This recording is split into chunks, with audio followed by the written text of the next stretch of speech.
What I thought I'd do this evening for you is talk a little bit about, first of all, leadership, and second, tell you why I think leadership's becoming more complex. I think people at all levels of an organization have opportunities to be leaders, but it is definitely more challenging. And then what leaders and organizations, I think, are going to have to do to cope with this disruption and complexity that we're finding not only in higher education, but virtually in all areas. And then if time permits afterwards or just chatting together, I'd be happy to take a few questions. But first of all, a few thoughts on leadership. I've been very interested in that topic ever since my college days. Many of you may have heard the name Warren Bennis, who's one of the great writers in leadership studies at USC, where I went to school, and I got to know him. And he was, interestingly enough, a short-time college president, but a very unsuccessful president. He got ran out after 3 years in office as president of the University of Cincinnati. And rather than bemoan the fact, what he started to do is write about leadership and the challenges that leaders have. And the wisdom that he shared in his books and with other educational leaders has had a big impact on literally hundreds of thousands of people, if not millions of people around the world through the 5 or 6 books that he's done that were best sellers. Then Marist got lucky, and we got a gift of $75 million to help establish a leadership institute at the college. And again, that's been a topic that I'm interested in, and post-presidency, something I want to continue to work on. So I believe leadership really has 4 legs to it, or 4 pillars of leadership, if you will. First of all, I think it's important to recognize that leaders have to accomplish something, and they have to accomplish worthwhile goals. So the first leg is accomplishment. If you think about leadership today and you think about people you would admire as leaders, you would most likely in all cases find out they got things done. They accomplished major things. Secondly, they were able to do it working with and through people. Leaders have to be connected to people. They have to know how to motivate people. The third thing of the legs of the leadership table that I look at is that they have to have an ethical framework. And finally, they have to leave a legacy, and hopefully a legacy that helps their organization to do well in the future. So the first element of leadership, of course, then is accomplishment. And leaders are judged not on how smart they are, how good their plans are, how well they speak, but ultimately what they accomplish, what they get done. And good leaders get things done. They also recognize that the path to leadership is typically not linear, that there's always turns and twists and adjustments to be made. And good leaders know how to deal with those things. They don't get down in difficult times, but they overcome and get to the goal that they set out for themselves, the people they're leading, and their organizations. The second part of leadership is simply a recognition that to be a leader, you have to work with and through other people. You can be many great things in life. You can be a poet, you can be a great sprinter or a shortstop or a physicist, but if you want to be a leader, you've got to work with and through other people. The only thing that all leaders probably have in common is they have to have people working with them or following them. And so this relationship is a complex one, and I think it's best viewed as a partnership. In fact, this concept of the leader-follower paradigm, that language has never worked for me, because I think that implies that people that follow you are unthinking. And I think really what leadership is a partnership with individuals, an alignment of mutual interests and mutual goals. And it's an implied agreement. If the leader holds up their end of the bargain, followers will continue to work with and support the leaders. But if they don't, that alignment of interests can change very quickly. And leadership, in relationship to followers, is probably the most complex part of leadership, because individual motivations are very diverse. Some people are motivated by material benefits and the old stick and carrot method of work. Others are motivated more by the desire to achieve, a human instinct that most people have. Some are motivated by the belief in the organization, and some are motivated by the personal qualities they see in the leader. But in all cases, you have to work with people based on the circumstances that you have in your organization. The third element of leadership, or the third leg, is an acceptable ethical framework. And regardless of the success you achieve, if you haven't done it ethically, then you won't meet my definition of a leader. For organizations and individuals, leadership is informed by values. What kind of people are we? What kind of society do we want to live in? What does our organization truly care about? what obligations do we owe to those that we serve through the organization, but also the other members of the organization? Well, these are values that we have, and good leaders have good values and use those in their work. Now, those values that we all have can be found in a number of different places. They're sometimes codified in law, sometimes there's professional standards we have to deal with.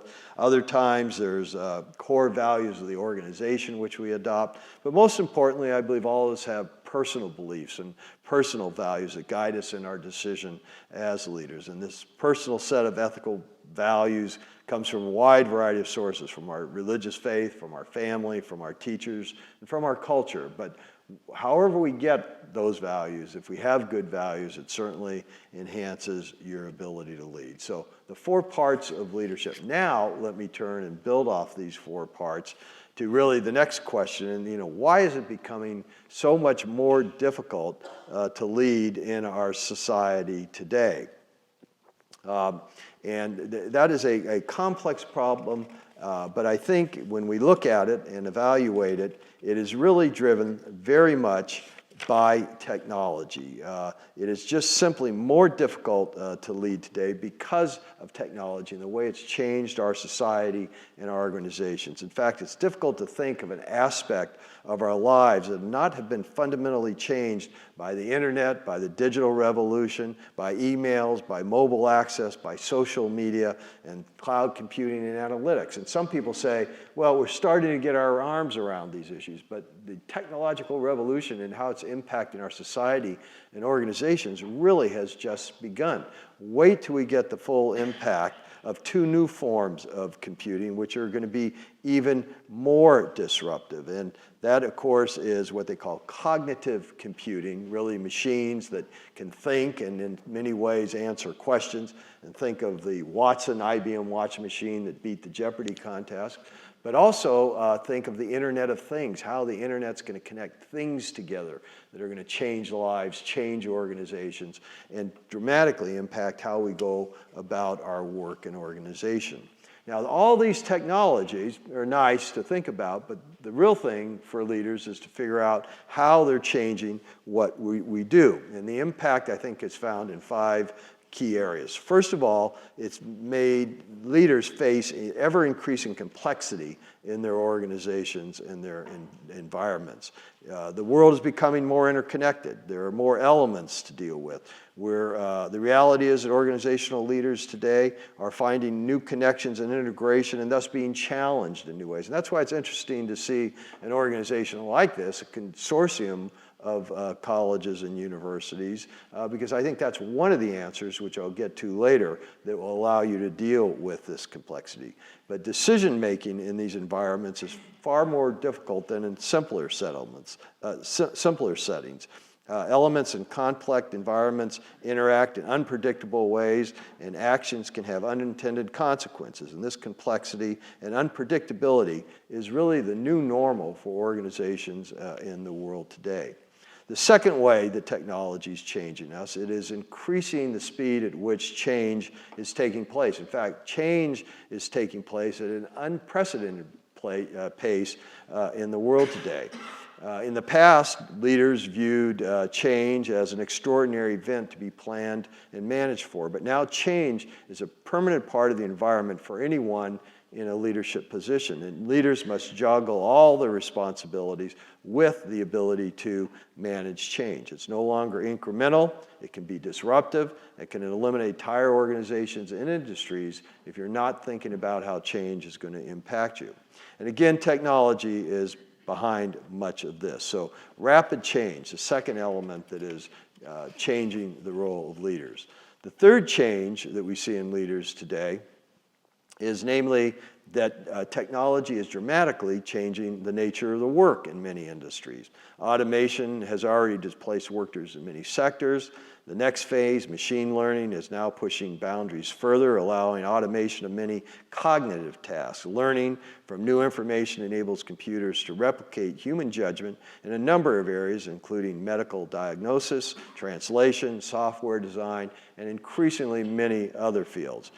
Linked with advances in natural language, the potential for automation extends even further to a broad range of new tasks and professions.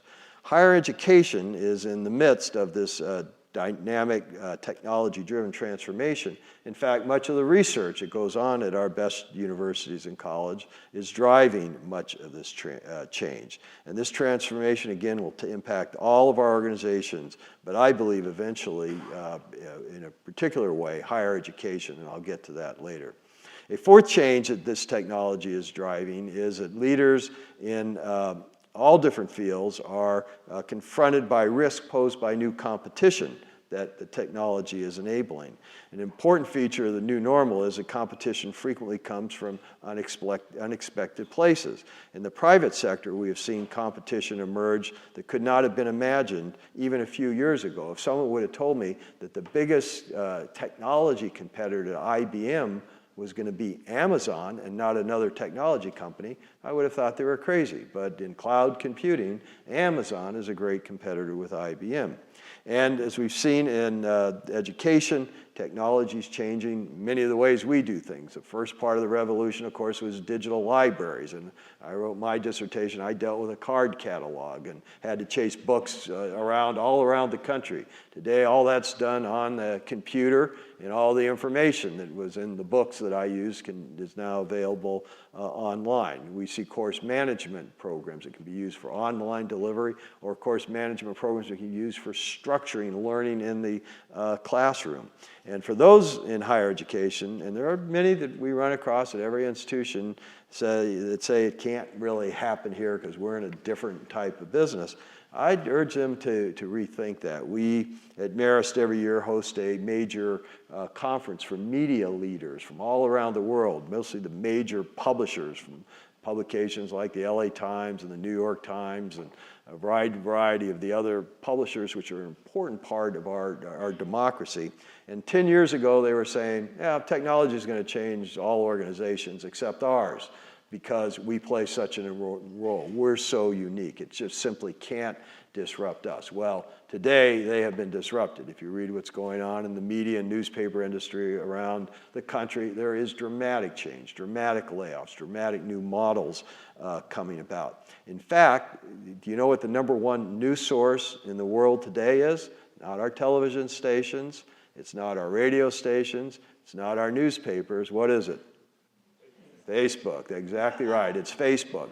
And last year, here's what's happening to these newspapers and media companies. Of all the new ad revenue in the United States, now new ad revenue in the United States that was created last year that used to support television and newspapers and other types of communications media, 85% of it went to only 2 companies.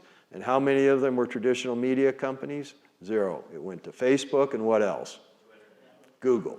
Okay, so the biggest change and disruption in the media industry, and that could happen in parts to higher education. So the fifth challenge that we're confronting is that, and I'm sure you've all experienced this at different levels in your organizations, is that technology is allowing constituencies that we have to deal with in higher education to be more sophisticated and in many ways more demanding. In the middle of the last century, the former great president of the University of California, Clark Kerr, summed up the job of a university president. He said, to be successful, all you had to do was give the faculty good parking, the alumni a winning football team, and the students sex, and you were assured of success. Well, being a university administrator or president at any level today is clearly much more complex than that. Relationships with all our constituencies have changed. Our customers, our students that we deal with, and their families, employees, boards, everyone is now better informed, better organized, and each has its own news source and the potential to be its own publisher of a news organization, of course, through the internet. And increasingly, these groups are seeking more direct relationships with their organizations, new levels of transparency, and new levels of accountability. For this change manifests itself really with 4 different groups, and this is what you have to think about as a leader in any organization. First of all, the customers. I never particularly like calling students customers, but that's a language that is used in business. But our students expect instant, personalized interaction. with our services that we provide them 24/7. Our sector has had to transform how we deliver services to students and their parents to meet these shifting expectations. And one of the most, I think, interesting things that will come about in the next decade in higher education is how we'll be able to tailorize to respond to that personal demand from our students, but to tailor their education to meet their specific needs through technologies. And just to give you an example of one of the big research projects we're working on, if a faculty member is using either an online course management program or using a course management program to teach in the classroom, but to have the students get their information and do their work and collaborate online, there's tools called predictive analytics that we have identified and tested at a number of universities around the country that actually after 2 weeks can spot student problems and predict the likelihood that those students will be able to complete the course, and at the same time, with these good analytics, figure out what areas they're deficient in. Now think what a great tool that would be for a teacher to then allow a teacher to help individualize how they're approaching specific students, to help those students get through the course, because all good educators want their students to complete, to be successful. But we'll have these new tools to help us in that area. Second constituency group, of course, is the members that make up our organizations. Faculties, administrators, staff members are no longer passive recipients of communications from leaders regardless of the level of the organization. They expect to be engaged, and they expect to influence the decisions that affect them. And technologies have enabled them to make this demand, but it's going to be technologies that effective leaders will use to respond to those demands. Community groups and other stakeholders are able to have more significant impact on organizations and leaders in the past through the use of social media and other digital tools to help organize their efforts and communicate their beliefs. And even the relationship between our leaders and their boards of directors or trustees are changing, where technology enables and demands new tools for transparency and communication. Now, reconciling the often conflicting interests of empowered constituencies is one of the major goals of leaderships, and we all like to find those win-win situations. But the truth of the matter is, in an era of constrained resources and increasing demand for attention from all these constituencies, sometimes the best a leader can do is simply use good judgment to make those decisions which are in the overall best interest in the organization. So the third part of my remarks is, how are leaders going to be able to respond to this? How are these changes, what technology is doing to us, the difficulties they've created for our jobs? Well, all of these challenges are creating disruption in organizations, and higher education is no different. Now, I recently participated in a worldwide study. I've done this for the last few years of CEOs from business, government, universities, and the nonprofit sector. And this information of these leaders all around the world is compiled and shared in various publications with these CEOs. So this past year, they asked the CEOs what they thought that an organization would look like to be best in class. And it was amazing, the similarities between organizations in the nonprofit sector, higher education, corporations, and even government. So here are some of the items that the CEOs collectively concluded. One, our organizations were going to have to be more creative, they were going to have to be more open, and they were going to have to be more collaborative, working in different ways with different partners and organizations. And again, my credit to Eddie and all of you for the work you're doing in that regard. Second, organizations have to frequently talk about and not be afraid to disrupt the status quo. Now, many people think of colleges and universities as very progressive, liberal organizations, and in one realm we probably are. In the other area, we're a very conservative lot, and we don't like to disrupt the status quo, and that's something I think leaders are going to have to talk more about with their constituents in the organization. The third characteristic of the successful organization is they'll try new things and learn from failure, but they'll do it quickly. Most organizations, or even those, many don't experiment, but even those that do, they fail over too long of a period of time with new ideas. You got to learn how to fail quickly not punish those who had good ideas that maybe failed, but then redirect your efforts to make your organization more successful. Again, fourth element of the successful organization is they empower their members, but also hold them more accountable. And this is one of the things, again, that technology can allow us to do. You have to empower individuals, but they have to be held accountable. The fifth element was they would have a strong culture with a genuine concern for people in the communities where they reside. I think generally we do a good job in that regard in American higher education. And they'll have to understand their customers, or in our case, our students, very well, better than we do today. And not only collaborate with them, but collaborate with other organizations and other resources that might help those students attain their goals. The seventh characteristic of the successful organization is they're going to be agile to keep pace with that rapid change we talked. And the final thing, and maybe this is most important, is they will innovate at all levels of the organization and all the different ways innovation can take place. And I thought that was interesting when I saw innovation in the title of the work that you are all doing. So let me tell you a little bit about innovation as my final thought. Innovation really is more than just a big idea. It's an ongoing process of creating value from something new. So that's the definition of innovation. Now, most people, when you say innovation, they think, oh, only technology, I have to invent something. But that's not true. We can think about innovation in colleges and universities and all organizations in a variety of different ways. And here are the key ways, all the dimensions of innovation.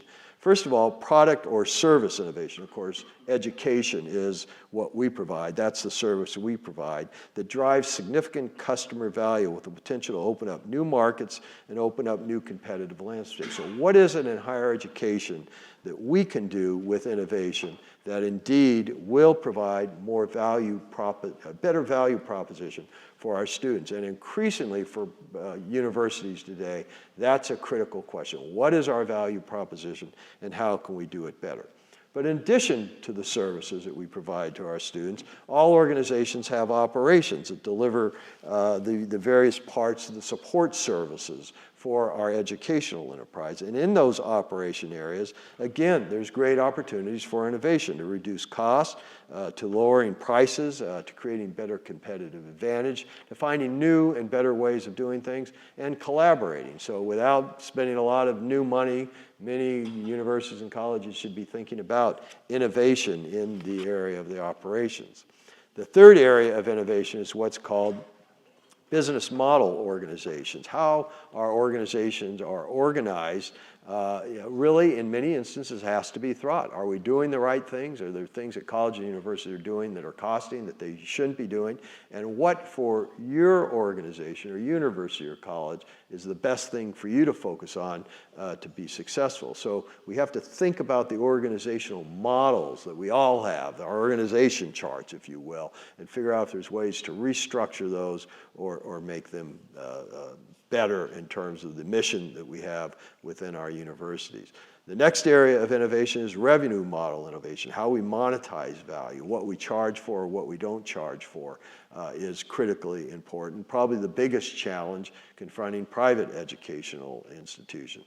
And then there's the enterprise model innovation, innovating the way the organization operates, its internal value chain, how it partners, how it collaborates. And finally, there's industry model innovation, those who will be smart enough and creative enough to really maybe change the whole nature of their college or university to be a truly industry level innovator. And again, the most classic example of that is Amazon. Just think 10 years ago how a lot of our retail industry operated in the United States and how it has dramatically changed because one person had a vision of a new industry model that he believed would change the world, and indeed, for many people, it has changed the world. So the Brooklyn Education Innovation Network is an excellent example of many of these principles in action. That's why I was pleased to be with you.